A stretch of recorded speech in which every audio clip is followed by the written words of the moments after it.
ទីក្រុងតេអេរ៉ង់បានបដិសេធការទាមទារសំខាន់របស់សហរដ្ឋអាមេរិកនៅក្នុងការចរចាដែលកំពុងដំណើរការដោយហើយលក្ខខណ្ឌរបស់ទីក្រុងវ៉ាស៊ីនតោនថាឬមិនប្រាកដនិយមហួសហេតុនិងទើបមិនសមហេតុផល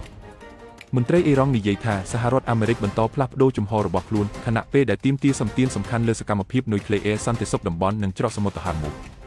ការប្រជុំមុខដាក់គ្នាឥឡូវនេះកំពុងបង្កើនការភ័យខ្លាចថាការទូតអាចនឹងដួលរលំទាំងស្រុងដោយភាពតានតឹងរវាងទីក្រុងវ៉ាស៊ីនតោននិងទីក្រុងតេអេរ៉ង់កំពុងខិតជិតចំណុចបំបែកដ៏គ្រោះថ្នាក់ម្ដងទៀតទីផ្សារប្រេងផ្លូវដឹកជញ្ជូនសកលនិងស្ថិរភាពមជ្ឈមបូព៌ាសុទ្ធតែស្ថិតក្នុងភាពច្របូកច្របល់ខណៈដែលភាគីទាំងពីរបដិសេធមិនព្រមដកថយចង់តាមដានព័ត៌មានថ្មីៗបន្តទៀតសូមបងប្អូនជួយចុច like ហើយនិងចុច subscribe ម្នាក់មួយផងសូមអរគុណ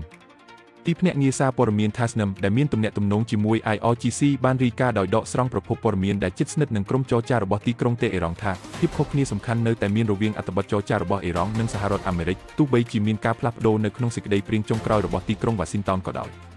ប្រភពព័ត៌មាននេះបាននិយាយថាទ្រព្យសម្បត្តិដែលត្រូវបានបង្កប់របស់អេរ៉ង់ត្រូវតែប្រគល់ជូនប្រជាជនអេរ៉ង់វិញតាមរបៀបច្បាស់លាស់ហើយការសន្យាជាក្រដាសគឺគ្មានប្រយោជន៍ទេដោយបន្ថែមថាការមិនចុះសម្រុងគ្នានៅតែមានលើការបញ្ចេញមូលនិធិទោះបីជាមានការធានាមួយចំនួនពីសហរដ្ឋអាមេរិកក៏ដោយ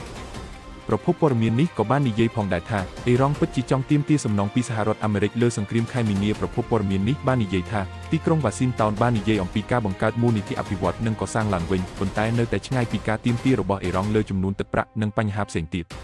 ប្រភពព័ត៌មាននេះបានច្រានចោលការទាមទាររបស់សហរដ្ឋអាមេរិកលើកម្មវិធីនុយក្លេអ៊ែររបស់អេរ៉ង់ថាជាទូលេសនយោបាយហើយបាននិយាយថាទីក្រុងវ៉ាស៊ីនតោននៅតែព្យាយាមភ្ជាប់ការចរចាស្តីពីការបញ្ចប់សង្គ្រាមទៅនឹងបញ្ហានុយក្លេអ៊ែរជនជាតិអាមេរិកត្រូវតែយល់ថាអេរ៉ង់នឹងមិនយល់ព្រមបញ្ចប់សង្គ្រាមជាថ្នូរនឹងការបដិញ្ញាចិត្តនុយក្លេអ៊ែរឡើយចង់តាមដានព័ត៌មានថ្មីៗបន្តទៀតសូមបងប្អូនជួយចុច like ហើយនិងចុច subscribe ម្នាក់មួយផងសូមអរគុណស្នាដៃដ៏អស្ចារ្យបំផុតទើបតែបានចាក់ផ្សាយបន្តផ្ទាល់ពីទីក្រុងប៉េកាំងហើយលោក Donald Trump បានធ្វើឲ្យសហគមន៍ចារកម្មពិភពលោកគំនិតទាំងស្រុងដោយលាតត្រដាងពីការចងសម្ព័ន្ធភាពសម្ងាត់មួយដែលធ្វើឲ្យរបបយោធាអេរ៉ង់ខ្សែធនទាំងស្រុងនៅក្នុងការចាប់ដៃជាប្រវត្តិសាស្ត្រជាមួយប្រធានាធិបតីចិនស៊ីជីនពីងលោក Trump មិនត្រឹមតែចរចាលើកិច្ចព្រមព្រៀងអាកាសចរដែលមានតម្លៃរាប់ពាន់លានដុល្លារប៉ុណ្ណោះទេលោកបានរុះរើខ្សែជីវិតសេដ្ឋកិច្ចដែលបានរក្សាសាធារណរដ្ឋអ៊ីស្លាមឲ្យនៅរស់រានមានជីវិតអស់រយៈពេលជាច្រើនទសវត្សរ៍មកហើយប្រទេសចិនបានចុះហត្ថលេខារួមគ្នាជាផ្លូវការលើខ្សែបន្ទាត់ក្រហមដ៏តឹងរ៉ឹងរបស់អាមេរិកដោយប្រកាសថាទីក្រុងតេអេរ៉ង់នឹងមិនដែលមានអាវុធនុយក្លេអ៊ែរនិងបញ្ជាឲ្យបើកច្រកសមុទ្រហាមមុខឡើងវិញភ្លាមដោយគ្មានលក្ខខណ្ឌកិច្ចព្រមព្រៀងប្រវត្តិសាស្ត្រនេះបានដកហូតខែការពីចម្បងរបស់ខ្លួនទាំងស្រុងពីកងឆ្មាំបដិវត្តន៍អ៊ីស្លាមដោយកាត់ផ្តាច់ការលក់ប្រេងចំនួន 1.6 លានបារ៉ែលក្នុងមួយថ្ងៃដែលផ្ដល់មូលនិធិដល់បណ្ដាញ proxy ផុសមុខរបស់ពួកគេខណៈពេលដែលរបបយោធាដែលលាក់កំបាំងនៅទីក្រុងតេអេរ៉ង់បានប្រញាប់ប្រញាល់ចាប់ផ្ដើមសម្យុទ្ធសង្គ្រាមរយៈពេល5ថ្ងៃដោយញុះញង់គណិតវិទ្យាថាមពលរបស់លោក Trump បានធ្វើឲ្យពួកគេជាប់គាំងទាំងស្រុងដោយសារអេរ៉ង់បានហូរឈាមយ៉ាងធ្ងន់ធ្ងរចំនួន$500 លានក្នុងមួយថ្ងៃពីការបិទផ្លូវសមុទ្រការព្រមានអស់សង្ឃឹមរបស់ប្រធានាធិបតីកំណែទម្រង់របស់ពួកគេអំពីការដួលរំជាតិកំពុងប្រែក្លាយទៅជាការពិតជាក់ស្ដែងដ៏លំបាក